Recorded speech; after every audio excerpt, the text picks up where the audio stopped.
a message for my people. Nick Dad, baby. We the new label. Yeah. Come on. Yeah. Come on, son. Now this the black sheep, sticking it to him. I need a crib like I'm Gatsby. I need it. In hand, just understand my Pockets that deep. with nothing to prove. I ain't got nothing to do. When they can't compete and I got nothing to lose. You see, they told me I'm the one. Yes. I went halfway. That I time. am still fired up. We are back. Veterans Minimum. #1 sports betting vibe on the internet. Boom. Week 6, bro. Week 6 is here. Fuck, man. All things Veterans I love Minimum this. at Veterans Minimum. Make sure you're a subscriber. Rate, review, comment, follow, share. Tables, ladders, chairs. Oh my. We're back. George. Week 6, though, again, bro. Dude, we wait fucking 9 months for this shit to come back. And then we come back and you look up and it's like, we're almost at Halloween. We're almost halfway there, bro. This is typically the month where we would start seeing the pink, right? Yes. Is there going to be a lot of pink this year? How much pink do you think there's going to be this October?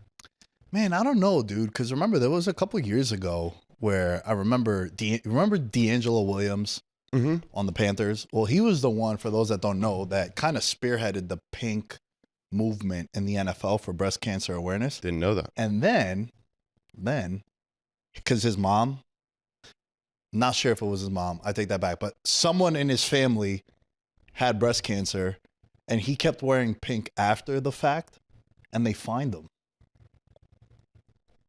They fined him, bro. Because Man, you're that's only back before allowed well, what years was it? Like, this is I gotta look it up early now. social media, or social media had been around, or people just didn't know their power on social media, because that wouldn't go over well this type of environment, you know? All right, here it is. Okay. October of 2015. Cam Hayward, D'Angelo Williams, and William Gay were fined for uniform violations when honoring loved ones for breast cancer, domestic violence, and he got fined $5,787 wearing Find the Cure eye black, and it coincided with the pink that he was wearing. That's insane. It's crazy. It used to be my favorite time of year as like a high school football player, where you would get to go to Big Five and you would go to the rack, right? And it was everything, right? Armbands, little wristbands. Bro, how many players did you have on your team in October that would be decked out head to toe, never to see any snaps on the field? Oh, bro, that used to be... This was their season. Yeah, You know what I mean? Dude, when I tell you, I used to I was talking about it with Isaiah. We were setting up for Talk with Flea, one of these past shoots. I forgot how the conversation came up, and like shit talking kind of was like the basis of it. And I was like, bro, I used to yap like bad. I used to try to fucking destroy people before coming on the field. And it would be my favorite thing. You'd see someone with the arm sleeve, the eye black, be like, yo, you got no snaps, bro. You ain't gonna be a factor. You ain't gonna be a factor. You ain't gonna do Swagged nothing. out, You're not bro. gonna do nothing. By the way, you knew it was bad when the arm sleeve was loose. Like, they hadn't even like hit enough push-ups to fill out the arm sleeve. Yeah. It's like, come on, bro. Yeah, pretty rough. But yeah, it was just crazy. And I went down this rabbit hole after you mentioned the whole wearing pink. It's crazy. I mean, look, This is the week. Listen, the week, so we'll see. Let me tell you. All right. I love the NFL. Mm-hmm. Big fan of the NFL. It's given my love for the NFL. It's given me a lot in my life. One of the most hypocritical league of all time, like without a doubt. You want player safety, but you play Thursday. You want player safety, but you have teams traveling to London, then coming back and playing the next week. Even though it's optional, the team could dictate whether they want the bye week or not. You can't hit anyone high because of concussions, but you rather them blow people's knees out. Like, what are we doing? Tony Gonzalez famously said, like, bro, please, if you're a defensive back, you're coming to tackle me, hit me high. Let me miss 1 to 2 weeks with a concussion, as opposed to you blow out my ACL and who knows if I'm ever the same player again. Right. Yeah. So there's just a lot of hypocrisy in the NFL. They hated gambling, but your league is literally the biggest league in the country because of betting. If we're making a pie chart, it's north of 50%, and I'm being polite. Like the game of football, bro. We've talked about this a lot. You're talking, it's 70%. Yeah. At least 70%. And let's throw Probably fantasy. right. Let's throw Right. fantasy in there, Yeah. right? Betting and fantasy is the biggest reason why your sport is as successful as it is. It's why games on Thursday Night Football in the past, when it'd be the Titans and the Jaguars, people gave a fuck about it because they wanted to see if their fantasy team was going to go off or if the bet was going to hit. And then they were so against betting. No, don't acknowledge the lines. Don't mention the fucking injury report was created for the sports betting. Why else would I want, like, bro, I wanted to keep secrets when I played. I don't want you to know that like my shoulder is fucked up. No, gamesmanship. Yo, George isn't playing this week, y'all. And then George is out there like, what the fuck? No, but you got to do it now for the point spread. And that's why it was created. And then they put a team in Vegas. Yeah. And now every NFL team is in bed with a sports book. So it is what it is. I just don't like the hypocrisy, but it's also funny to me when you see stuff like that. If you guys heard, I have the dice in my hand because we had another tie in the contest. Yes, we did. Tom Stein and Lyndon Shin. Lyndon. It's our boy. Train with him in jiu-jitsu. He's a Patreon member. Play ball with your dad, right? Yeah, my dad was his head coach when he was in high school. Oh, fuck yeah. Lyndon was quarterback. Yeah. Yeah. I was so young, bro. I was like 3 years old, but like he like remembers me vividly. Hold on. How the fuck were you 3 years old? And there's no way, dude. No, but not 3. Maybe I was like 6, not old enough to like have like. How old are you again? I'm 27 now. 27. Okay, I'm 34. I'm pretty sure Lyndon is my age. Yeah. You know what's crazy? Off topic, but kind of staying with this. I was talking he's older? He's like in his 40s. No way. Yeah. He looks good for in his 40s. Yo, shout out to Lyndon, man. One of my favorite jiu-jitsu guys to train with. But like, bro, you know what's crazy? I don't know if you have this, and I promise we'll get to the show, but this just popped into my mind.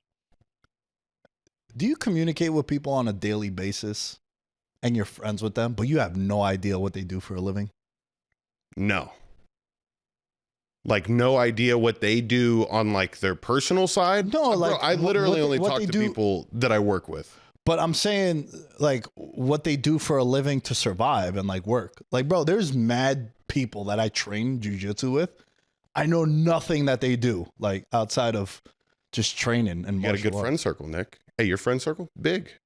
Me, after not teaching and I guess, damn, I'm sounding like boring as fuck right now. Do you think it's like a guy thing though? Like, you ever seen those memes where it's like girls will complain about dudes where they have a guys trip for the weekend and they come back and they know nothing about what happened with their friend, and then it's like, what do guys do on their time? It's like, it was a famous Barstool clip. He's like, yo, we just named a bunch of baseball players, like the best 9-man lineup we can name with the first letter R. So it's like Rafael Palmeiro, fucking Ricky Weeks. Yeah, like just shit like that. But do you think it's like a guy thing, or am I just a weirdo that I don't ask enough questions and I mind my business at a high degree? No, I think you just enjoy the moment with them and you can care less. You know what I mean? So like that's a good spot to be in, because also sometimes it makes people insecure, and then like once you get inside a close friend group, I feel like that's when people start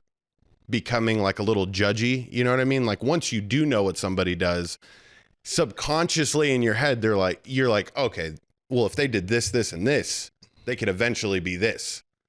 And I mean, at least that's the way that my brain works. Once I know what you do, like, cause I'm just like this, go follow your dreams. And I think sometimes it's hard for me when people don't have a path, bro. Like I really, those clips that I would probably see now back in high school, right? Where it would be like, you are the 5 closest people you hang out with. And then like over time and seeing like how I've just kind of become that, I'm like, yeah, this makes perfect sense. Like I surrounded myself around people that like have a vision and are driven. And that's why I feel like a lot of like, I don't like to ask people, but usually when people tell you, they're proud of what they do. That's a good ass point. Yeah. Yeah. I love telling people what I do. Same. Yeah. Nah, for sure. And to your point about your five closest friends are the five people you associate with the most. It's really true, man. It's really true. Or you become the 5 people you hang out with the most. Yeah. Listen, cliches become cliches because they're said so often, and there's a lot of truth to them too. For sure. But anyway, let's get into this rolling of the dice. What are we doing? Lyndon is odds or evens? Evens. Okay, evens. I'm going to roll the dice. I'm going to try not to be an asshole and keep it on the table. Come on. 4. Lyndon, Wow. you All right, let's get a are zoom in on the camera. welcome. Can we see it? Can we punch in a little bit more? Let's go. If you guys are watching this on YouTube, there it is for a 4-piece. All right, Lyndon, reach out to us. We'll send you the $50. Thank you for participating in our contest. Remember, the contest is free every week. I'm pretty sure Tom just joined this week. Just joined last week. Yep. Tied.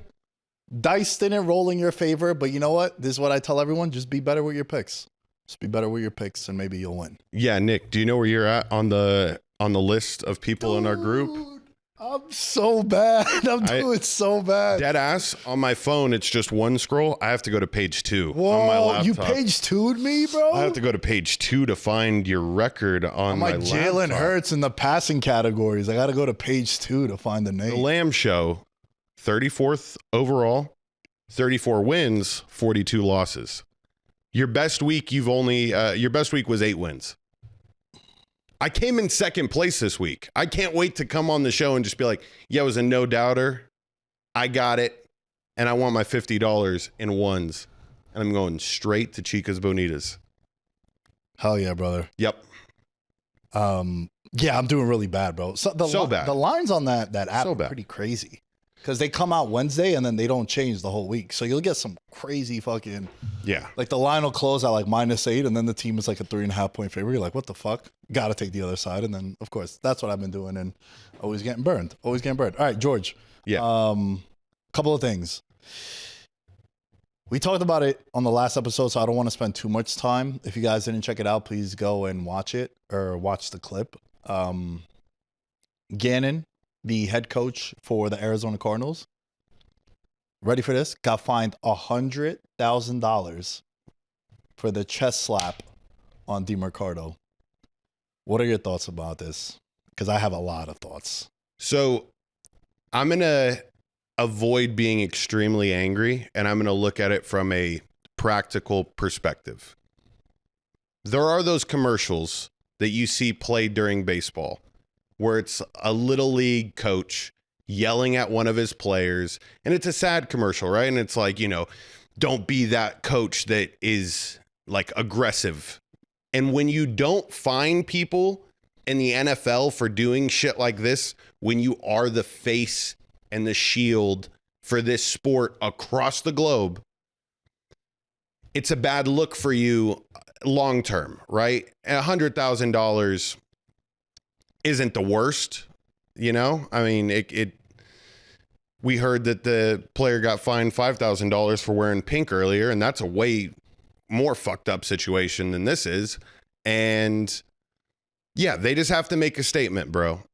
Now, do you want to go off on why this is the worst possible thing in the world? Because it's the pussification of America. I love what I do for work. I'd use different words. So I'll just leave it at that. Use your imagination, interpret that however you would want to. But again, it's your interpretation. You could try to connect the dots. Pussification is fantastic. So fucking lame, bro. So I told the story about how I audibled out of a run play to pass, and then I stopped the clock in a high school game in which the game was like one possession. And when I came off the sideline, because we didn't have high-tech equipment, shout out to Bryan High School, shout out to the Owls, the PSAL, Public School Athletic League in New York City. We didn't have got to hear the play. No, you had to run to the sideline, get the play, and then you run back in. So when I ran over to the sideline, I raised my helmet up, and my coach, Coach Brosnan, shouts to Coach Brosnan, slapped the shit out of me. You dumb fuck, you stupid fucking Greek, what are you doing? All that shit. I was fine. I said how my mom was like, thank you for hitting him. Because I never hit him in the fucking 16 years of his life. I just never put my hands on him. you see clips of like coaches making players do suicides and like burpees and all that, and they're like, oh my God, they're punishing them. It's like, bro, no, that's what it is to be an athlete, dude. You got to get out of your comfort zone. If you do some dumb shit, you're gonna have to pay. You're held accountable. It's normal shit. And then you see all that happening where this coach gets fined $100K. It's like, bro, my career is on the line. My season's on the line. I'm gonna get fired if we miss the playoff by half a game. Maybe they need a new voice in the locker room. And I got this dumb ass play that goes down, dumbest play in professional sports, gets fined $100K. Look, he makes $3 to $5 million a year, right? But still, $100K is kind of lines up like around a game check, maybe, you know, For sure. around there. For what, dude? This is how it was. This is why kids just grow up and they're mad soft and they get participation trophies. Like, dude, my nephew does jujitsu now. He's 8. He came in 3rd. They gave him a medal and he just left it at he left it at the tournament. We don't do bros. And then my aunt was like, "Where's your medal?" He's like, "Oh, I just left it. I didn't win." I was like, "You're gonna get a nice Christmas gift this year from Punk. I'm just gonna take care of you, bro, because that's what it is, man. That's what it is." In my entire life, I only held on to one non-first place trophy. I played an indoor soccer tournament where I won like MVP. We came in 3rd. And I was just going crazy. And my dad was like, yo, listen, you should keep this because you'll remember how well you played in that tournament. Like, for that, it makes sense. Correct. But to just hold on to a 3rd place ribbon or a 3rd place trophy. Ribbons are the worst. Ribbons are super Come on, worst, bro. The worst. Goes in the messy drawer, if anything. Yeah. And then just to bring it back to this Gannon thing, like, bro, it's the heat of the moment. Haven't we seen way worse sideline outbursts in which the coach literally had to be ripped off of him? Like, there was 2 6'7" linemen that were standing on either side of that conversation. If it was really, really bad, they would have done something. They would have pulled him off. But like Gannon, like talked to him almost like he was like a pitching coach going in to talk to the pitcher. You know, he like lowered the hat and just told him, "What? I mean, can we get a mic'd up on that?" That would have been a great mic'd up. Yeah, that would have been a great mic'd up. I pay so much for YouTube TV. I cannot wait until we can just get unlimited access to hear every microphone on every camera. Like I want to be a peeping Tom on every conversation that happens on the sideline. I'll pay big money for that. And then even Jonathan Gannon comes out and he's like, yo, I apologize. I put my, like, bro, heat of the moment. Like, you never told a close friend or a loved one something out of pocket because you were angry in the moment. Yeah, everyone has. Like, come on, dude. So, yeah. Pacification is fantastic because, yes. I feel like this is just starting the perfect character arc for Gannon's career because, bro, things are bad. Things are really bad for the Arizona Cardinals. And I feel like that kind of segues into our down bad power rankings. You're a professional, sir. Because it's true. Can we start with them? Yeah. Let's start. Can you explain what the down bad power rankings are? One of my favorite segments of the year. I think we did this with quarterbacks in the offseason. Mm-hmm. And it's basically just, you know, you're down bad, right? Like when the girl don't text you back and you think you might have found the one, you're down bad. When that 7.5 doesn't come through and your team loses by 8, you're down bad. Explain the down bad power rankings and what we're doing for this segment. So for this segment, we are going to be ranking these teams and on a scale from 1 to 10, 10 being the most down bad and 1 being they're fine. We're just kind of nervous about this team. So the nominees are the Raiders, the Giants, the Jets, the Dolphins, the Browns, the Bengals, the Ravens, Titans, Saints, and Cardinals. So I had mentioned that the Cardinals are down bad. However, Nick, the Cardinals come in for me at just a 5. So they are down bad and things are terrible. But I think they're just in a really crappy division to be in, where no matter how much you progress, you already know you're fighting for a wild card spot to make the playoffs anyways.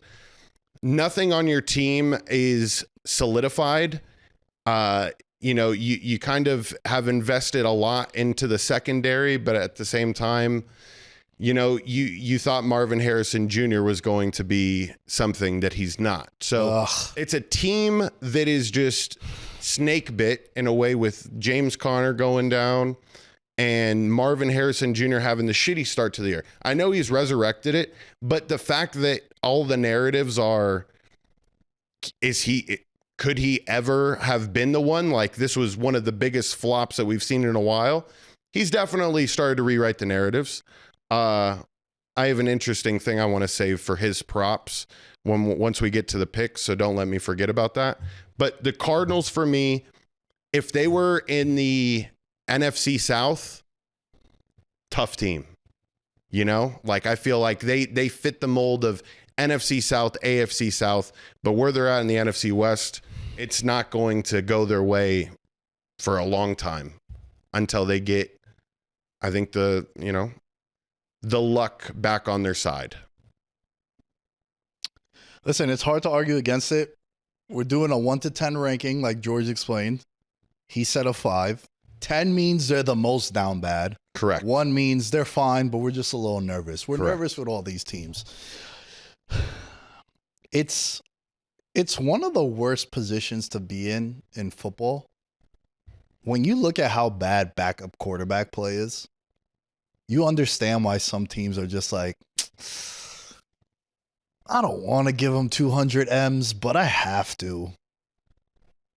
They're one of those teams where, like, Kyler Murray got a brief concussion because the ball hit him in the face mask. What are we doing, bro? You know what I mean? Like, I used to make this argument in the past where, remember when the Bengals first paid Andy Dalton? You're like, what? You're like, what's behind him? What do you do? Like, it's cool. All right, you want to replace Tua if you're a Dolphins fan, right? Which, for me, the Dolphins are out of 10, by the way. So I can pick up with that. I agree with you with the Cardinals. There's not much to mention there, but I'll just combine the two things. Miami's out of 10. First coach fired is still very, very live. It's still active. They blew a 10-point lead against the Panthers, who are also on this list. But if you're Miami, you haven't had a quarterback since Marino, really, that you could be like, this is our guy. Even Tannehill became Tannehill after he left you and he went to Tennessee. You pay Tua. Dude, that draft class, Burrow, Herbert, Tua, Hurts, Jordan Love, you got the worst of the bunch. And you pay him because what do you have to replace him with? And then it worked with McDaniel. Like, we even made the case when we did the preview show. We talked about how, all right, look, we don't think they're going to do well, but when Tua does play a full season, they're one of the best offenses in the league. They might be something. Darren Waller has been a career resurgence he's had. Another guy that leaves the Giants and has a career year, which is just poetic justice at this point. But they lose Tyreek. And you just look at the lineup top to bottom. Yeah, their D-line is cool, but if they're trailing most of the time like they have been this year, you don't even get to see them flourish. I think they're down bad because I think they're going to have to clean house. I think it got to be a new GM, a new head coach, maybe even a new quarterback. And I just hate when the pattern is not following the other. Like, I'm very nervous about the Giants, bro, because I think both head coaches are going to be out. But what happens if the guy comes in and they're like, I don't like Jackson Dart. Now you're doing a rebuild again. Mm-hmm. And Jackson Dart hasn't established himself at all to be the one. I think he might be. Right. I'm also cautiously optimistic. But it's not like you're stepping in to take over the Chiefs where you're like, yeah, we're not going to do nothing with Mahomes. You're not stepping in with Buffalo where... For sure. You're not getting the blank slate, even though, I mean, that's the first position where, you want to even make a change in the draft class to show, like, this is the model that we want, and that's what would end up happening. But for me, I agree with you. The Dolphins weren't a 10 for me. They were a 9.5. Just because I know that McDaniels understands where he's at on the hot seat ranking. At number 1, the burners turned up all the way. He's mumbling through press conferences. People are wondering if he's drinking on the job. I think that's a mad scientist at his work. Sometimes I like when addicts kind of like go back to their addictive ways, because sometimes it produces some fun plays. Look, he brings Darren Waller back. What are Darren Waller and McDaniels doing in Miami on a Sunday night after a game? I don't know. TMZ hasn't been able to follow them yet. A lot of temptations in the 305. I would just say maybe, hire a PI and see where those two end up. So that's why they're a 9.5 for me. It's still extremely down bad, but you got like a sense of Miami crazy to it that wins you half a point for me. And you started talking about the Giants. So where do they fall on the scale for you? For me, the Giants are at a 6. Dexter Lawrence has voiced his frustrations. Maybe he gets dealt. I'm really pissed. I love the fake trade between the Bengals and the Giants, and then the Bengals go and they trade for Joe Flacco. Not the biggest fan of it. I thought Winston would have been way better. Thibodeau is on a 1-year deal like we explained on the last show. That's why I presented that trade. But the Giants, I have them at a 6. Look, they still can't block. Jackson Dart is helping the offensive line because he is mobile. I don't like the fact that he gets smoked 3-4 times a game.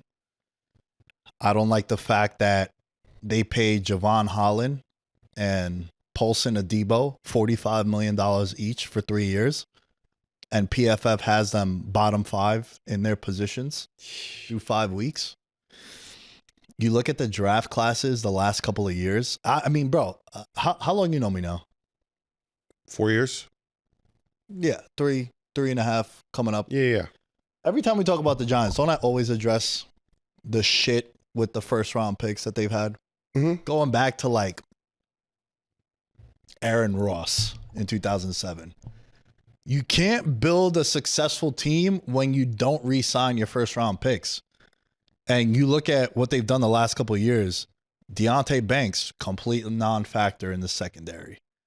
You look at just the history. Daniel Jones, first round pick off the team. Evan Ingram, first round pick off the team. Malik Neighbor is now hurt, unfortunately, but he was a hell of a draft pick. The last 2 drafts, 24 and 25, maybe that's spearheading the new movement. But like, bro, 2023 was a nightmare class. 2022 was a nightmare class.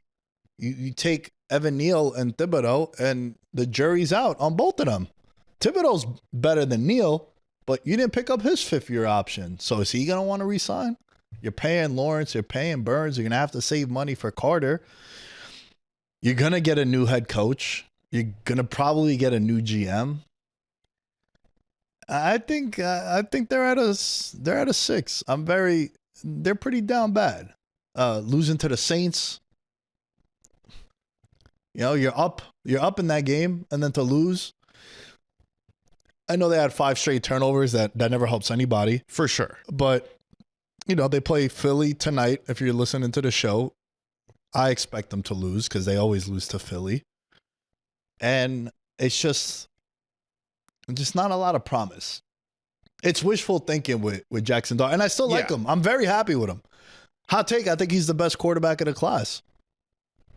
I mean, I'm not saying much. Yeah, bro. I mean, I'm trying to think about it. You got Cam Ward right now. You got Dylan Gabriel. Yeah. Tyler Shook can't even start over Spencer Rattler. Yeah. So whatever. Giants are at a 3 for me for the superstar factor and finding 2 people that I feel you can feel really confident in this year, and then obviously Neighbors in the coming year to make something truly happen on this offense that the Giants haven't seen in a long time. And that's what you have to be hopeful for. The defense with Abdul Carter too is solid. So that's why it's a 3 for me. I think regardless of who comes in after Dable, which I think this is his final year, just based on the Giants probably won't make the playoffs. And with the New York media, they're going to want to see something new. And so I think they're going to keep the pieces, at least the new pieces, in place. And sometimes a changing of the guard is the best thing that could happen for a team. But it all starts with Jackson Dart. And he has the aura. Cam Scatteraboo has the aura. Malik Neighbors was playing the most excited he's played his entire career for the 3 quarters that he played with Jackson Dart. So it's bright. The future is bright for the Giants, in my opinion. Well, I hope. I definitely hope. I'm a little bit more worried just because of the unknown. And this will be Shermer, Judge, Dable. I'm missing someone. I know I'm missing someone. Coughlin? Nah, since Coughlin, it's been circling through coaches. I try to forget them. That's why I'm stumped right now. But yeah, it's bad, man. It's bad. It makes you appreciate the longevity of a Mike Tomlin, a Shanahan, a Harbaugh, a McVay. These coaches that have been there for a minute.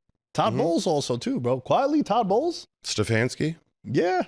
Stefanski too, 2-time coach of the year. Let's go with them now. What do you got the Browns at? I'm at a 9. The Browns, for me, are an 8. Okay, close. Why are they an 8 for you? They're an 8 for me because the defense invested and re-upped in one of the best defensive players that we've had in our generation. And that was a big move in at least the next 3 years of what you want to do with this team. The fact that they can still remain competitive, given the fact that their quarterback situation isn't fully figured out yet, gives me immense hope for this team. And, you know, Dylan Gabriel didn't look too bad. Like, they're already starting the process of figuring out what the next piece is going to be. They still can flip the switch on at any time and be the most watched game of the week as soon as Shadur starts.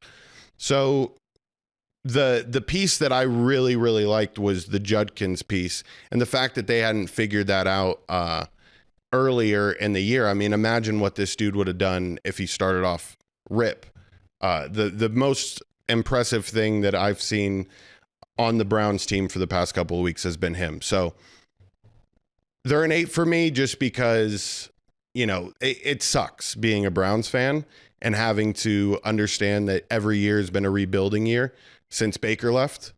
And since Baker left, motherfuckers. Talk to him, bro. The best part of the Browns franchise for the last decade was the Baker Mayfield years. And so they're trying to get back to that Baker glory. But it's tough. Man. Stacking the Coach of the Year awards like a motherfucker. Stefanski, look at him go. But what a shit organization. Yeah, bro. Yeah. It just, my favorite thing about the NFL, and I've been talking to some of my friends in the group chat with our fantasy league. A lot of my buddies and I, we rekindled the fantasy league after all these years. And one of my friends, Nick, mentioned something really interesting. He's like, yo, bro, there's just been a resurgence of old faces, new places, and shining. Sam Darnold. Shit, I'd throw in Geno Smith when he went to Seattle. You look at Baker now in Tampa. You look at Mac Jones with the Niners. You look at, shit, I'm blanking. There was someone else on the list. Sam Darnold going to Minnesota, now in Seattle also. The iconic photo of Baker Mayfield and Sam Darnold warming up with the Panthers. They let those guys go. Imagine what the Panthers would look like if they kept one of them two. And then they didn't trade the farm for a Bryce Young to Chicago. You're looking at that team differently. And it got to be something where, like, if you're the owner of a team, aren't you firing the scouting department, bro? Like, there's no way. If I was the Panthers owner, if I was the Jets owner, if I was the Browns owner, I'd be like, yeah, can I talk to y'all for a second? Come here. Let's talk. I'd throw a picture on the fucking screen of Baker and be like, how the fuck is this happening? It's the coaching. Coach, come in here real quick. Yo, good luck on your future endeavors, bro. And all of you guys, scouting department, all 75 of you, how many it is? Deuces. C'est la vie. How the fuck do we let that happen? Because you were in-house. And it just goes to show you that it's not, I think players, it's always a scenario you're drafted in and you go into. Remember, in the NFL, you get drafted to the worst fucking teams. So that's why it's so impressive when a guy comes in like an Andrew Luck, going back in the time, with a guy like Robert Griffin III, they changed the franchise immediately. That's an impact franchise player.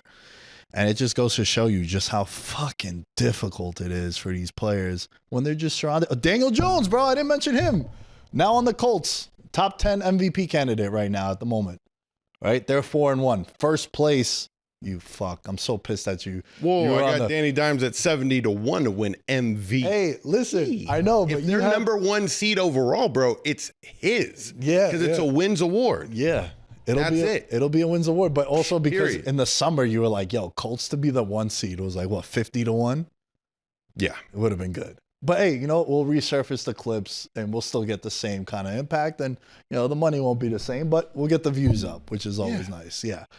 But dude, add him to the list also. And it just goes to show you that, it's really not, it's the organization you're into, the scheme, the coaching, and then everything else after. So, yeah, Baker and the Browns is... Can we go to the next team that is orange in the same division? Yeah. Okay, so the Bengals. The Bengals are a 7 on my scale. I had them at a 9. Yeah. Did you change that last second? I feel like you had it lower. Yeah, I changed it this morning. Damn. As we were coming into film. Yeah. It's a 9. So why is yours a 7? You know what? I actually don't know why I have mine at a 7. Because it really does suck when Joe Burrow isn't playing and you just know that the season's over. And this has happened consistently. And you have all the money invested into your wideouts. And what you do is you go and get a Joe Flacco and you send them on Delta Airlines in the middle row to go resurrect your season. It's fucked, dude. Like this is as bad as it can get for the Bengals in the near future. And they're a team that I thought should fire Zach Taylor a while ago. And I feel like his career is also just being extended by Burrow's injuries. Like, he will get a pass this year. For what reason? And I do think that if they made some moves, that it would be for the betterment of this organization. I don't think that, Burrow's going to come back and be the same Joe Burrow. If I'm being honest, like, this is a pattern and a history that has shown us that behind that offensive line, this quarterback is going to end up on the IR eventually. And how much, are you willing to shell out to try to get things right with all those contracts? I don't know. They're at a 7 for me, though, because Jamar Chase and T. Higgins any given weekend could go 150 and a touchdown apiece, and this team could win a game. Yeah, listen, I don't disagree with that. However, their top 5 salaries, right? Trey Hendrickson, $25 million. T. Higgins, $24 million. This is cap hits. Jamar Chase, $23 million. Orlando Brown Jr., $15 million. And then Joe Burrow, $42 million. $46 million. Yeah, they built their team like I would in Madden. Yep. Yeah, let me get the best receivers, quarterback. And the reason why they're down bad at a 9 for me is because when Joe Burrow has played the full season, they've gone to a Super Bowl, they've gone to an AFC title game, and he's had a career year. The other times, he's been injured. So he gets that label that no athlete ever wants to have, no fan base ever wants to have, injury prone. Because it is. Because to me, injury prone, I define it as different injuries. It's not just like, I always would defend Keenan Allen. Like, bro, he's injury prone. He's like, no, he had the spleen and then he tore his ACL. Outside of that, he was pretty reliable on a week-to-week basis. Like, he never missed time throughout his career for lengthy. It's just, freak accidents. injury prone is hamstring, shoulder, concussion, high ankle sprain, jammed thumb, quad. That's injury prone. And the offensive line is just so bad that you allocate all this money to the weaponry, but the O-line is just abysmal. Bro, there was a play going around a couple weeks ago where a team rushed 3 passers and the 4 linemen covered the defensive tackle, and the 2 edge rushers, they sacked Jake Browning. And it was like, bro, what are we doing? Yeah. It's like really, really bad. And yo, you know what? I don't think their defense has been playing as bad as we thought. The big concern coming into the year with the Bengals was, yo, their defense is not going to be able to stop anyone. I don't think the defense has been playing that bad, all things considered, with the short fields and the turnovers and a lot of like the no-name players that they have. Like I like Logan Wilson. Obviously they have Hendrickson, but I think they've been playing really well defensively. But you're just looking at it, their games, bro. Their games. They're done by halftime. Yeah. They're 48-10 to Minnesota, 28-3 to Denver. The Lions game ends up 37-24, but that was not a 37-24 game. Like the Lions were chilling the whole time. So that's why I think they're down bad the most. Because even if Burrow was to come back, say he didn't get hurt week 2, the way the offensive line has been playing, it was bound to happen this year. Facts. It was bound to happen this year. And also, I think just moving forward, Joe Burrow is worth 27 points against the point spread. It's been that bad. It's been that bad. Yeah, you got to pick on this team. Yeah, it's a 7 for me just because you at least have the pieces in your possession, and you can make the most of it on the back end when you're thinking of future building past this. But you know what that reminds me of, what you're saying now? You ever seen the meme of, it's like the Bugatti in like the trailer park? You ever seen that? I don't know if it's a Bugatti, but it's like a high-end luxury car, and then it'll be like Saquon on the Giants. It's like trash, but the car is phenomenal. It's kind of the same thing here. T. Higgins, Jamar, and Burrow, the luxury car, but it's in a fucking mobile home. Yeah. It's where it's parked next to. That's what the Bengals are. That's what the Bengals are. So, yeah, it's cool. It's fancy, but for sure, you don't know what to do with it. What's the next team we want to cover here in this down bad power ranking? Let's also stay in division. We got 3 teams in the AFC North. And we thought that was going to be a buzzsaw of a division this year.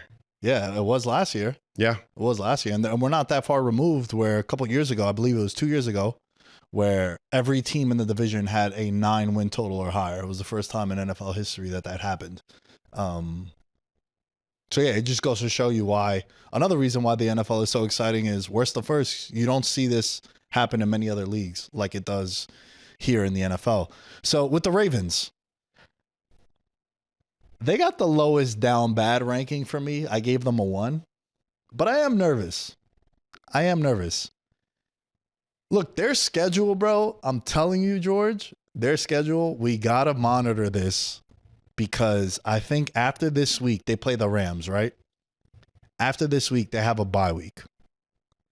Then they play Bears at home, at Miami, at Minnesota, at Cleveland, home Jets, home Bengals, home Steelers, at Bengals. Bro, I think they come back. Ready? I think they run the table when Lamar comes back. Wow. I think they run the table. I think that's a very strong take, dude.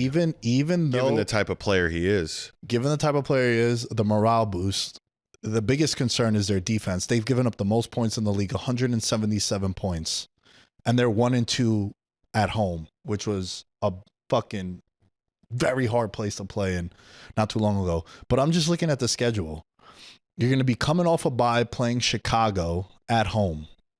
I'm higher on the Bears than a lot of other people. But you're at home. You get Lamar back if you get him back that game. And then you just look at the rest of it, bro. It's a very favorable schedule. Do you know that they're plus 110, the favorites to win the AFC North, despite being 1-4 and Pittsburgh being 4-1, 6-point favorites against Cleveland, probably moved to 5-1. And you're looking at a team that's going to be 5-1 and 1-5 after week 6. And the books still have the Ravens. Why? Because of the schedule. And I'm telling you, we're going to do this. We're going to money line roll it over every week, starting with that Bears game. They're going to run the table. They'll be 1-5. They're going to finish 12-5. God damn. The Ravens are going to finish 12-5. That's my take. That's why I'm not too worried about them, even though defensively it's been a fucking nightmare. But I think Lamar comes back. They'll have opportunities with these weak teams. Bro, look at their schedule to start off. They played some juggernauts, right? You lose to Buffalo. You smoke Cleveland at home. You lose to Detroit. You lose to Kansas City. All right, Houston, you get your shit punched in, but you don't have Lamar. Bro, they played 1, 2, 3 Super Bowl contenders that are in the top 6. And they're about to get whooped by one this week, too. Yeah. They're going to get Rams. Yeah, Rams. 7-point favorites on the road. Yeah, on the road. Without Lamar. So they're down bad at the moment because they don't have their quarterback. But he'll come back. Did you see the trade rumors today? The Derrick Henry trade rumors that people have been floating out there? I saw that. I saw another one that I really liked. Mark Andrews to Tampa. Wow. Reunites with Baker Mayfield. They played together at Oklahoma. It'd be big time. They could use a tight end down there. Definitely. And it's a tight end that could come in right away, and he knows Baker really well. That's a dope fucking trade.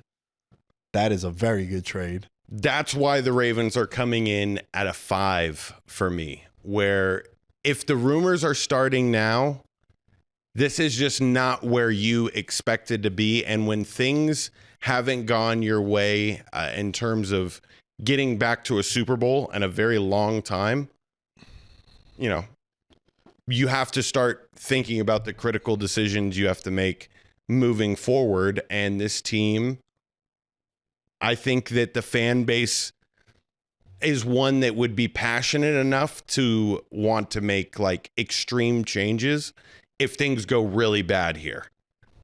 And so that's on the table, bro. Because I agree with you that it's open and it's available for us once Lamar's back to put in a nice little bet for them to win the division. But I don't know. He's a prolific player that even in the games that I had seen him play in so far this year, it was still that Lamar that I'm like,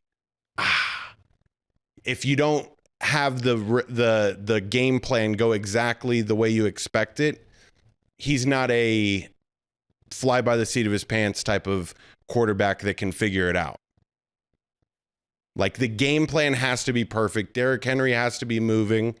His completions early on in the game need to be easy, because if not, then he shifts it into I have to do everything mode and everything else goes to shit. So that's why this team to me is a 5. Okay.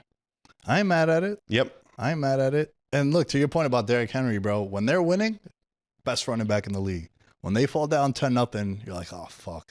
He stumbled into the end zone, and only because they got a defensive call penalty did Houston, and they put the ball at the 2-yard line. And he hit in this economy last week for him to score a touchdown. So I hear you on that. Let's go to let's go to the Jets. Jets are 0-5. Have not had a defensive turnover. Sound the alarms, bro. Sound the alarms. I got him at a 7. This team's a 10 for me. Whoa. Explain how it's a 7. So I like to factor in when I'm doing these down bad power rankings. What was my expectation of you coming into the year? Got it. Right. That's why for me, I had the Bengals at a 9. Right. Jets, I put it at a 7 because Justin Fields, one of the best quarterbacks of all time in fantasy football. If you watch, because there was a graphic going around where it's like, dude, 7 touchdowns, no interceptions. Like, he's not the problem. Well, no, watch the games, not the box score. He's a big reason why. Mm-hmm. But he runs. He picked up like a 4th and 8 on Monday Night Football and scored a 40-something yard touchdown against Miami. He's a problem too. He's missing wide open receivers deep down the field on like no pass rush. When he finally gets no pass rush, he still can't deliver the ball. A lot of his stuff comes in garbage time, but I just feel like they have no identity. The defense, you have a defensive guy in Aaron Glenn, who I still want to give him the benefit of the doubt. I like Aaron Glenn. And just lifeless. Paying guys that are not contributing. Sauce, more and more people. Have you been seeing this? More and more people are like, yo, Sauce Gardner hasn't. And I'm like, oh, been saying it for a year and a half. Just a cool nickname. Yeah. That's all he is. He hasn't been good since his rookie year where he came out the gates on fire. Remember him and Garrett Wilson, they won rookies of the year together. But they're just, the fan base is done with them already. Another year that they're 0-5. And look, the other team in New York ain't much better. They're 1-4. So for me, they're at a 7. I had told you at the beginning of the year, if they averaged only 14 points a game, that they would go 2-15. And they are currently at 22 points a game. So they are exceeding my expectations. However, I've yet to see the win column whatsoever. So yeah, no, it is a defensive issue. And when you have a defensive coach come in his first year, bro, it's not like, look at what Vrabel's doing. You know what I mean? It's like, that is a team that is bought into the culture that he is pitching. And Aaron Glenn coming into this year was not the first coach coming out of people's mouth. It was Ben Johnson and the way that the Ben Johnson offense was. And Aaron Glenn, I think, should thank Dan Campbell every day for this facade of toughness that was, presented behind him, and saying that, oh, well, they got the dog shit Lions to start, lighting people up and hustling to the ball and creating a culture of wanting to win a fucking football game. And the Jets have only shown that in spurts. And I think, it's going to take them a while to get the pieces in place that he wants. So I do want to give him, he'll get what, a 2-year leash? But if he doesn't figure it out after next year, like, this was just another failed Jets project. Yeah. They're a 10. They're a 10. The last team I want to talk about is the Raiders. This is another 10. This is a 10, yeah. This is a 10. This team and everybody in the city right now is embarrassed to drive by Allegiant Stadium. Not really. Nobody cares about the Raiders here. That's the issue, Nick. People don't even know there's a fucking game. We got two guys that care about the Raiders, but yeah. Yes. Consensus. Yes. Of course. Yeah. No. Consensus, not the people that, are diehards. Shout out to, everybody in Raider Nation right now. Times are bad. Geno Smith, I was talking to my uncle, diehard Raider fan. I'm like, do you bet the Raiders this weekend versus the Titans? Like, the books are favoring the Raiders heavy. This is the wildest dilemma I think I've faced in a very long time because I want to take them in my eliminator pool. Yep. Titans coming off a monster win, back-to-back road games, Vegas at home. I just can't trust it. It's the asshole theory. You're going to feel like an asshole if you're holding a -6 on Geno Smith. And at halftime, he's being booed because he has 3 turnovers. Yeah. That's how I feel about it. For sure. I did have to watch all his interceptions back so far from this year to get like an understanding of, because, not all interceptions are created equal. These were of the worst variety of interceptions. Staring receivers down, underthrowing receivers. His confidence is shook in a major way. And I don't think Ashton Genty has provided as big of a pop as needed for this team. And Brock Bowers being limited and hurt sucks. So like, I don't understand it. Like, how are they going to score this upcoming weekend? And what I wanted to get to in my point was when I talked to my uncle, is this the game that Geno Smith either revitalizes what can be like a somewhat decent season for the Raiders if he is able to figure it out? Or is it a fire sale and we got to start Kenny Pickett, and this team has yet to figure out a quarterback ever since coming to Las Vegas? It's a lot of question marks, bro. So many. Yeah, and then you look at it like they hired Pete Carroll to change the culture. He's an older coach. He's in his 70s. So like you don't see him being there for a long time. How much longer is he going to coach? Geno Smith was supposed to be a stopgap, but he's making it worse. And I always feel for players like Max Crosby. I feel for players like Myles Garrett. Well, two sides. The one shoulder is like I feel bad for them. On the other is like you signed up for this. Facts. You took the money. But you got a tattoo of it on you. Right. But you took the money.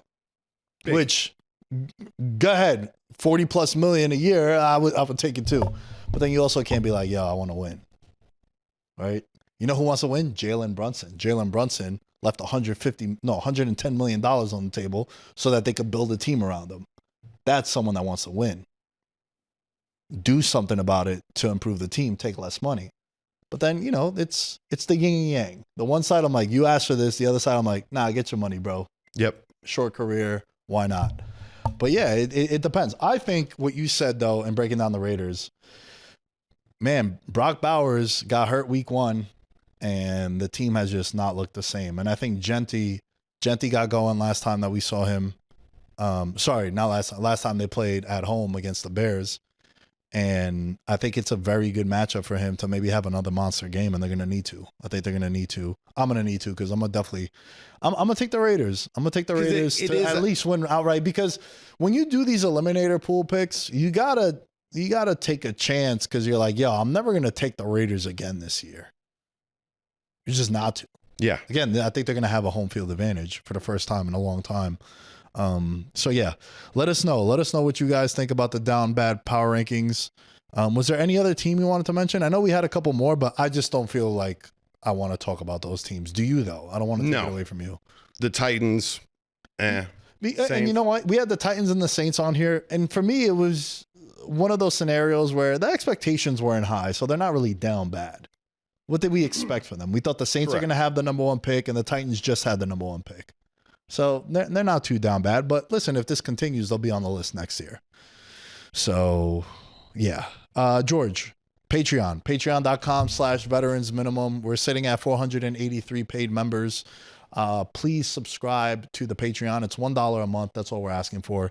You get the betting picks, access to the Discord. We're going to do a giveaway. We'll announce it next week what we're going to give away for the month of October to all the Patreon members. Well, not to all the Patreon members, but one member in the Patreon. Patreon.com/veterans minimum. George, I got a question from the fans I think is very interesting, and it's perfect for this time of year. Okay.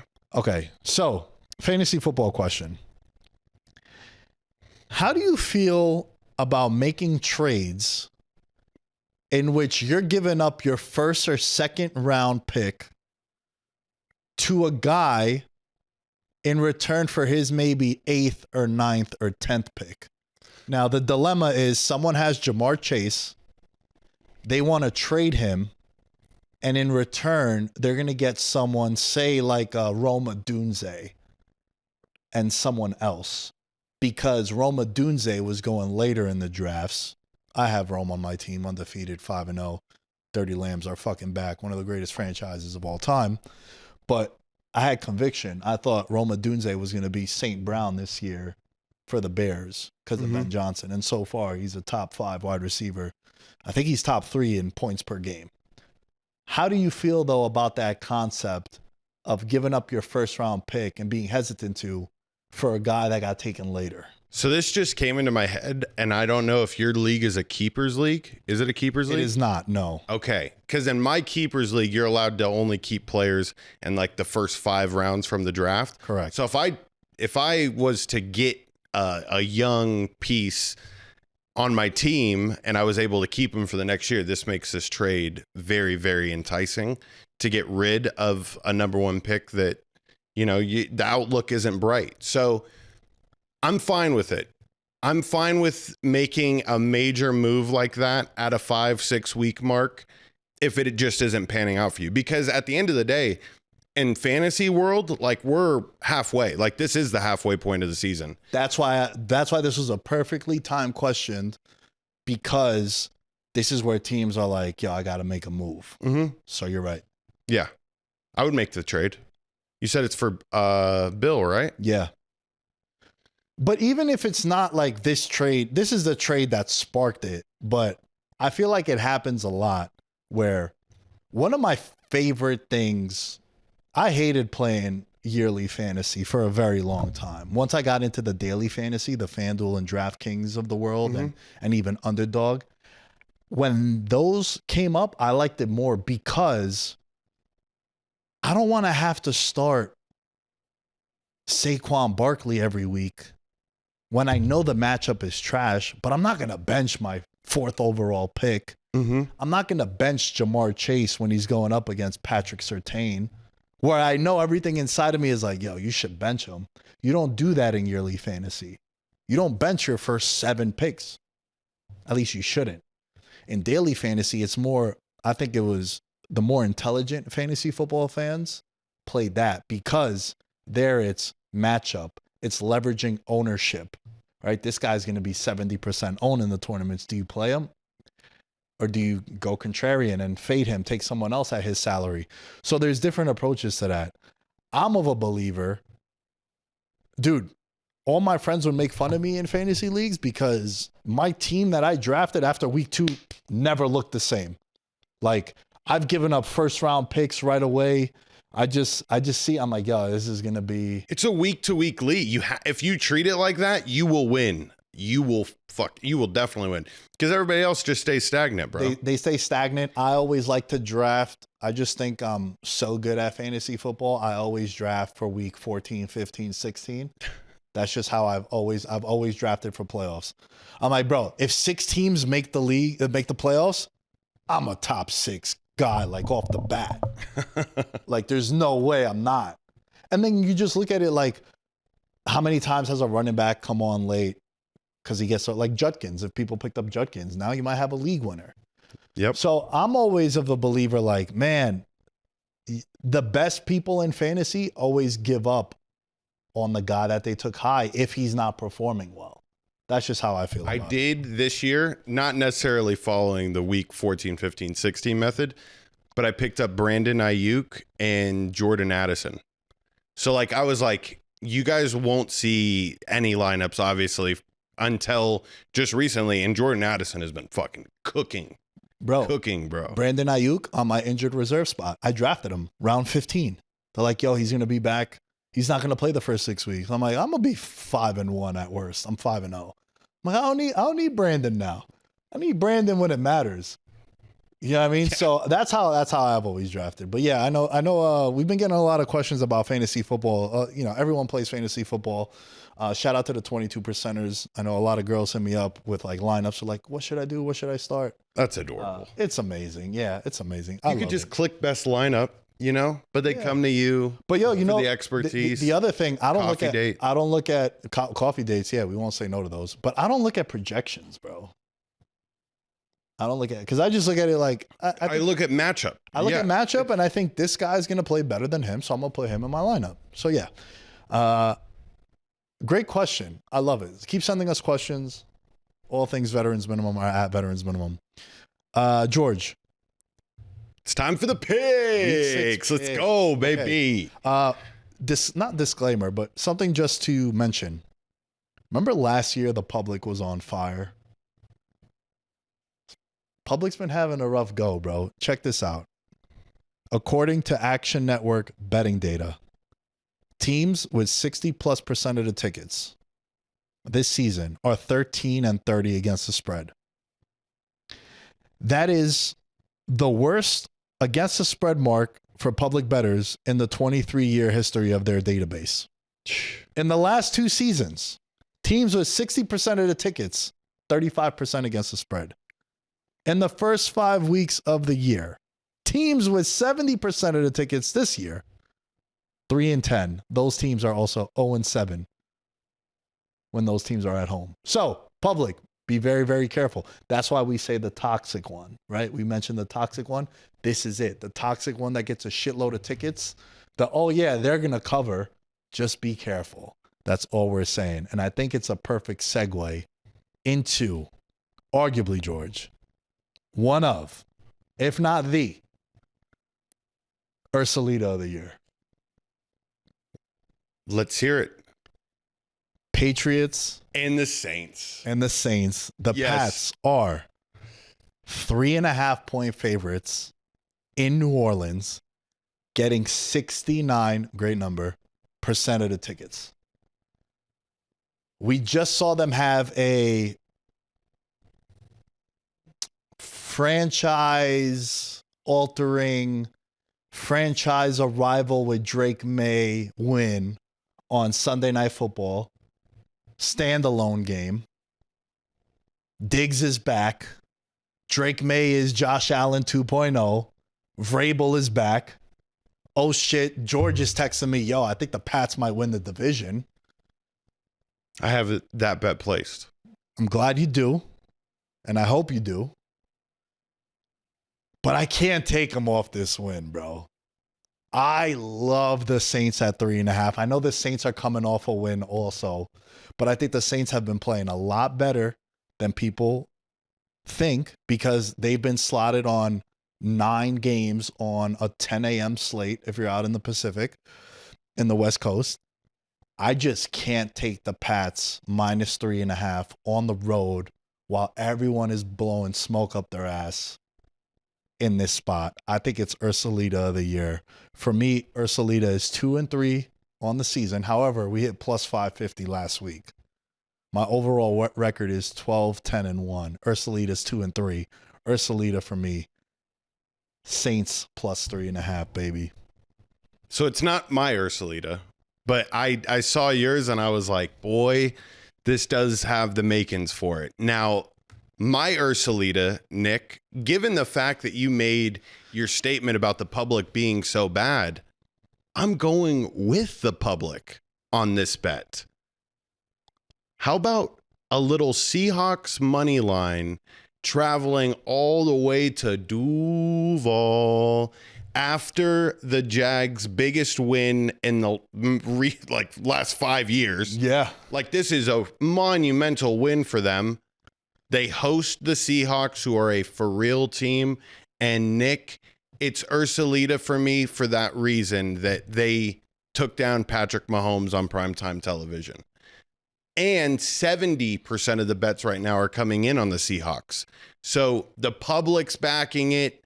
I think we all can sense a little bit of the Jaguars' fraud checkness, you know? And so the stat that I wanted to hit you with is that under Mike McDonald and his short career as the Seahawks coach, he is 13-9 straight up and 9-12-1 against the spread on the road. On the road, Seattle is 9-1 straight up. So that was his whole career that I had listed off before. 13-9 straight up and 9-12-1 against the spread in his whole career. 9-1 straight up on the road. This dude knows how to prepare a team. They travel well. They play like shit when they're in Seattle, but on the road, they take care of business. Big Sam Darnold JSN game. I can sense it. And I also, can I just piggyback into, Sure. Oh, you know what? I didn't make Travis Hunter its own pick, but Travis Hunter is a part of the anytime touchdown parlay. Can I go to my next one though? Sure, absolutely. Let's go to my In This Economy. Okay. Oh, I love a good revenge spot, Nick. And this is the best one on the board. Rico Dowdle, anytime touchdown. He's plus 110, coming off of the biggest game of his career, rushing for over 200 yards. I'm a big quote guy. And the reporters had asked him in a press conference, you know, like, well, how do you feel about the Cowboys and going back and getting to perform against your old team? And he said, they've got to buckle up. It's going to be a very physical game. I take pride in that. Buckle your chin straps. Let's go. Plus 110 with that quote. Oh, bro, lock it in. Lock it in. He is also a part of the anytime touchdown parlay. What's your in this economy? Okay, in this economy, we finally got on the board with Derrick Henry scoring a touchdown last week. In this economy, Chargers -4.5 on the road against Miami. Look, I know. Herbert, they're on a skid, 2-game losing streak. He's 13-6 against the spread playing in the East Coast. He just beats up on shitty teams. They're traveling from California, obviously, to Miami. Over the last decade, teams that traveled to play the Dolphins in Miami after playing at home, they do struggle. 19-33 straight up. However, the Dolphins, I think, are at a point in the road where it's going to get very, very ugly. I think the matchup bodes well for the Chargers. This is a spot where I think they could bounce back. Also, because you could run on Miami, and that's exactly what the Chargers want to do. There's no Hampton for a couple weeks. Harris is out for the year. However, Haskins in the running back is plus 130 to score a touchdown. I like that because your boy Rico Dowdle ran for 200 last week against the Dolphins, and the Jets ran on them. Teams just run on Miami. I know it might be a little crazy. It might be a little worried, but for me in this economy, it's Chargers -4.5. I think they beat up on bad teams. It's Tua versus Justin Herbert. Remember, Tua went before Justin Herbert, or the other way around. They're in the same, they went back to back in that draft class. I like it. It's the 4th best mark in the NFL since he was drafted, only behind Goff, Burrow, and Kyler when he's on the road in a neutral spot. 27-7 in his career, 12-6 in September and October. Justin Herbert on the road, -4.5 in this economy. That was good, right? You like that one? That was good, yeah. I like want to go. Pick. I thought you were about to go with the running back anytime touchdown. No. Thrown in there. No. I need to get on the board with Becky, though. I'm 1-3-1 on the year with Becky. And I'm going to go to my Monday winner, Steelers -5.5. I just think it's a great spot. They're coming off a bye week. They're at home in division. They play Cleveland after going to London. Rookie quarterback making his first start in division on the road, Dylan Gabriel. I don't like it. I love it. -5.5, Pittsburgh Steelers. Monday winner as well. I have to back for my Becky, which has been 4-1 up until this point. Becky's on fire for you. Becky's on fire. Listen, that's my celeb crush. We need someone to be carrying the torch for the show. Oh, yes. Yeah. And this one is beautiful. And it's beautiful because it's 85 degrees in Kansas City this weekend on Sunday. That's Jared Goff weather right there.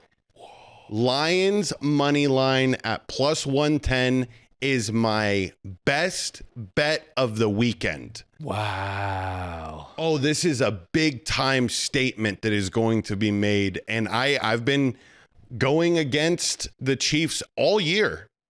There hasn't been a moment where I'm like, oh, they're back, because this is a team that understands that they just got to start playing their best ball come November 1, and they'll still be able to make a playoff run. I love the Lions in this spot, and they've been crushing people, Nick. They're 18-3 straight up in the last 21 games, 32-9 straight up in the last 41 games, and 41-12 straight up in the last 53 games. Those are the streaks that they've been able to go on. And I just know that it is a tough thing to come off of the way that you lost to the Jaguars and then to come and face the Lions. Like the Jaguars really beat up the Chiefs. Like that was a hard fought game. That wasn't a game in which it's not going to have repercussions the following week. And the Lions are they're rolling right now. The Lions are one of the teams that if you were to anytime touchdown parlay 4 people, like And it's like their best guys too. Like, you're going to enjoy that bet. Yeah. There's going to be no need to sweat just because of the way that offense matriculates the ball down the field. Good word. Come on. Lions money line plus 110, best bet of the week. Book it. Man, you know, something else too. You know that Dan Campbell and the Lions with Jared Goff, 28-11 as underdogs, 72%. Like, their money. And also at night games, 12-2 straight up, this duo. To your point, it's outdoors, but something we need to start doing, and it was brought to my attention from a fan in the Discord. I apologize for not having your name off the top of my head right now, but he brought up a good point. He's like, yo, this narrative about Jared Goff outdoors, it was when he was with LA. It's not so much the same with him with the Lions. He's 14-8 against the number outdoors. And when he was with the Rams, he was 15-24-1.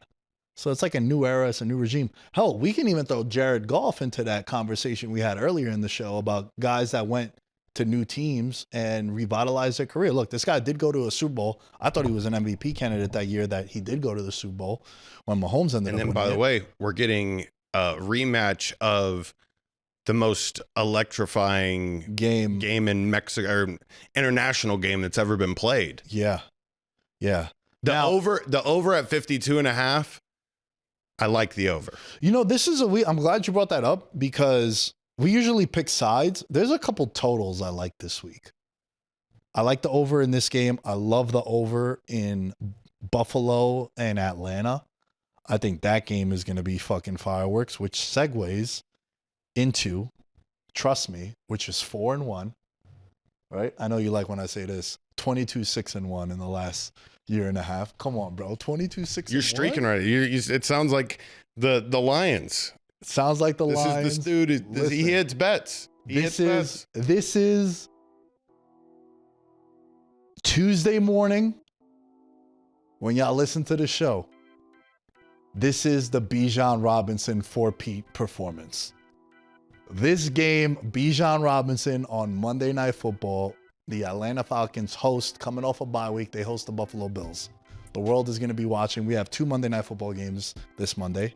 Real quick, fan or no of the doubleheader Mondays? Hate it. I hate it too. I'm not the biggest fan. Yeah. It takes away the luster of it being the standalone one game that matters. Yeah. Or, hey, you know what? NFL, steal some college football shine and go on Saturday nights if you want to make another premier game. I actually wouldn't mind that.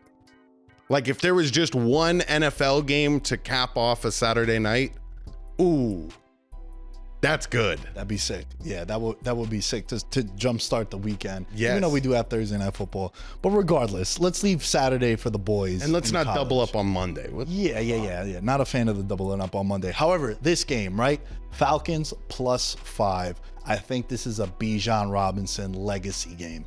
I think this is going to be the game that it's going to be showcasing him in a big spot against the current Super Bowl favorite in the Buffalo Bills. Ready for this? Bijan Robinson, 3 touchdowns, 25-1. I think he has a monster game. I love the Falcons +5. Look, the Falcons indoors, dare I say, a juggernaut offensively. And you can move the ball on Buffalo. +5 is crazy for a team I think wins outright. And then we come on the show next week and we say like, yo, what's wrong with the Bills? I just love this spot right here. Give me the +5. Give me the +200 on the money line. Give me Bijan Robinson, not for 1, not for 2, but for 3 touchdowns. I think it's a monster game. I absolutely love this spot here. 4-1 on the year, 22-6-1 overall with the trust me. You're on fire. Dude, I fucking This is a 5-0 week, bro. It's either you or me. Listen, I text you and I said that I really like this week. It happens maybe 2-3 times a year where I'm like, I fucking love this week.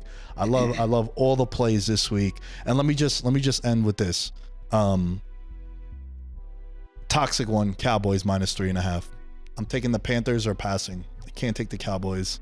Just think it's a just a wacky spot. Yeah, what do you have? My toxic one is Raiders -4.5. Definitely toxic. Yeah, Definitely toxic. No, I know. And I know toxic. I had sprinkled possibly betting on this. You're going to put them for the eliminator. But this one is just like, ugh. Yeah. Brother, For sure. Toxic one is the Raiders for me. My trust me this week. And there, believe it or not, there's lots of stats that back Kyler Murray on the road as an underdog, as somebody who covers the spread. But this Colts team is going to absolutely annihilate the Cardinals. They are the team this year that when you look back through the history of football, there's always that one offense that will make a deep playoff run that wins games by 20 points or more. The Colts are a part of that.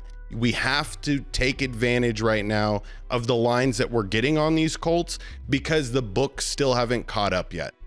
There's nothing that this offense has done that doesn't prove that they are going to fuck up the Cardinals this week.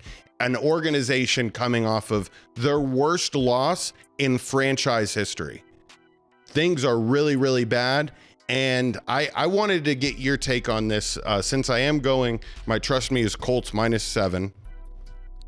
Do you think Marvin Harrison Jr. is going to have a good game going back to the place where he grew up? I am struggling with this one because like I either want to like fade all his props or I'm like, he's going to at least just score one touchdown because Kyler Murray's going to force feed it and they'll be down by 35 and he'll put one in and, you know, cash the bet for us. I didn't think of that at all. I love it. Fade him? No. I think you could just see it like scores a touchdown in the building his dad made famous or the city his dad became a legend. You know, his dad. He grew up. I mean, like literally as a kid, you know, you go to the locker room, like everything is familiar. Yeah. You know, his dad like it, will bro. definitely be 200 plus 200 to score. Yeah. Get crazy. If you're going to 2 touchdowns, 16-1. I'm for it. I like it. You swung me. I'll go 1 touchdown. I do not want him to score 2 touchdowns. Yeah. But Nick, I was thinking though, fading him because the moment's too big. Everybody's like, the team is shit right now. You know, you should have won last week and the vibes are really, really bad.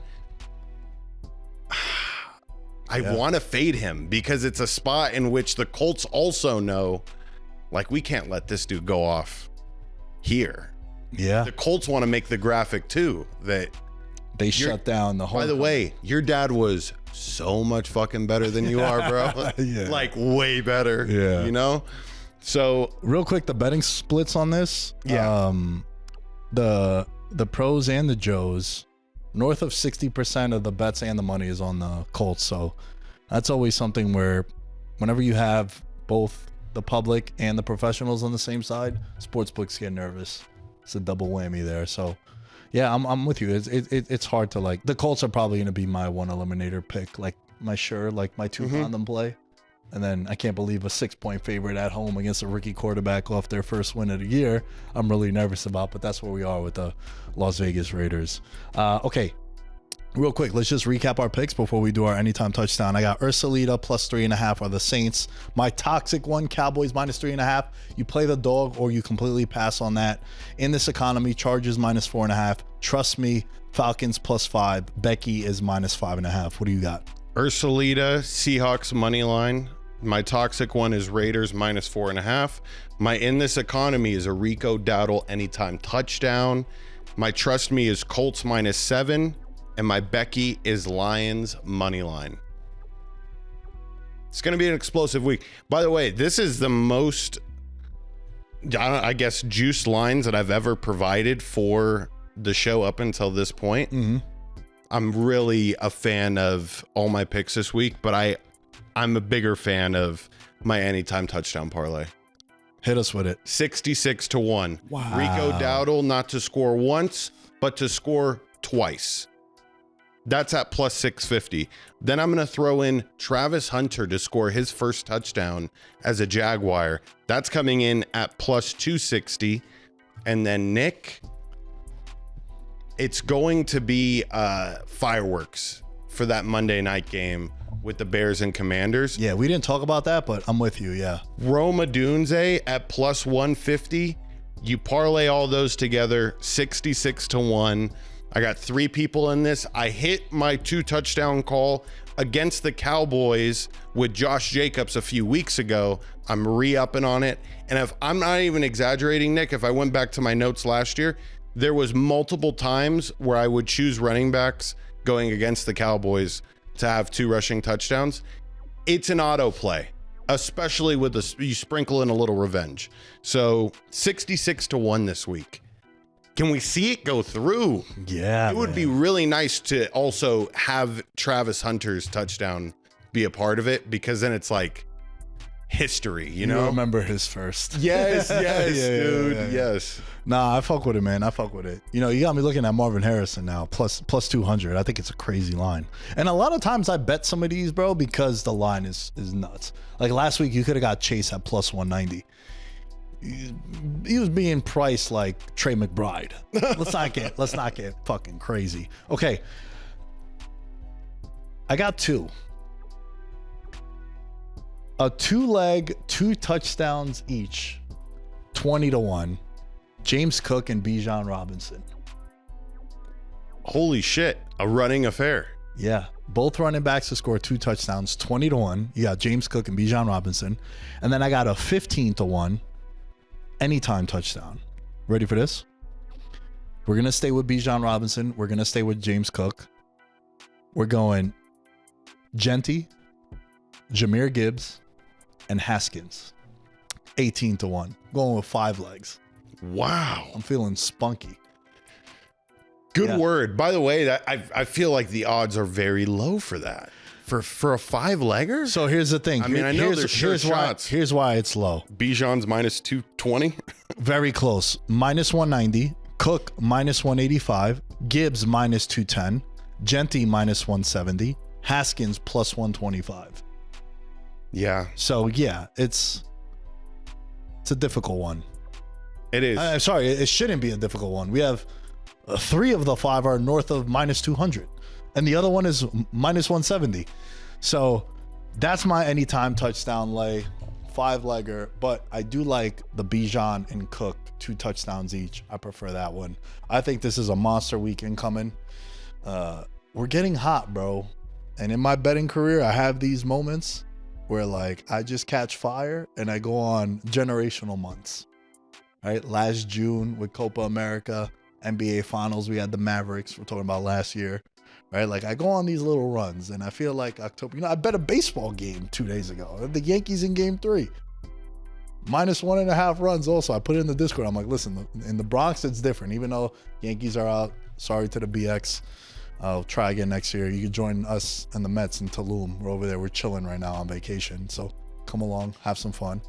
So, UFC was good. We got another UFC card. I'm feeling good, bro. I'm feeling good. All things Veterans Minimum are at Veterans Minimum. George? At Mr. George Carmona is where you could find me. I'm rocking the Arkansas tee because this weekend we go to good old Rocky Top. 102,000 people, bro, singing Rocky Top. Oh, I'm so juiced. I've been playing it in the car. I'm going to play it in the car going home tonight too. Fuck yeah, bro. Well, good luck. Safe travels. Thank you. Enjoy the weekend, and we'll catch you guys next time. Peace.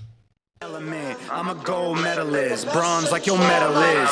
So many deer in headlights, but it's bedtime. Hear that supper bell, main course, be the venison. Dab.